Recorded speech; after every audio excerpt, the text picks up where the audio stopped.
અમરેલી જિલ્લાના જાફરાબાદમાં ધોળા દિવસે સિંહ અને સિંહણના આતંકથી લોકો હેરાન થઈ રહ્યા છે.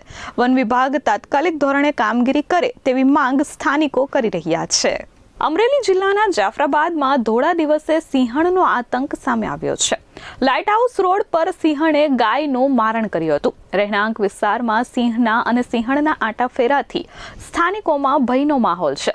આ ઘટનાની જાણ થતાં જ વન વિભાગની ટીમ ઘટના સ્થળે દોડી ગઈ હતી. સિંહણને રહેણાંક વિસ્તારમાંથી અન્ય જગ્યાએ ખસેડવા લોકો માંગ કરી રહ્યા છે.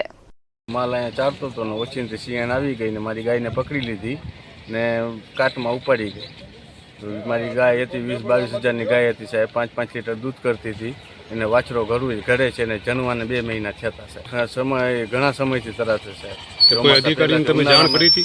કોઈ અધિકારીને તમે જાણ કરી હતી? જાણ કરી હતી પણ કંઈ રાતના આવે ને ચેક કરે ઓલું કરે પણ દિવસનું તો પછી શું કરવું સાહેબ? દિવસ અમારે માલ ચારવા નીકળવું કે નહીં જંગલમાં ને આમ ઓછીને આવીને પકડી લે તો અમારે કઈ મેલ કરવું? Dharmesh Mehta, S24 news, Amreli.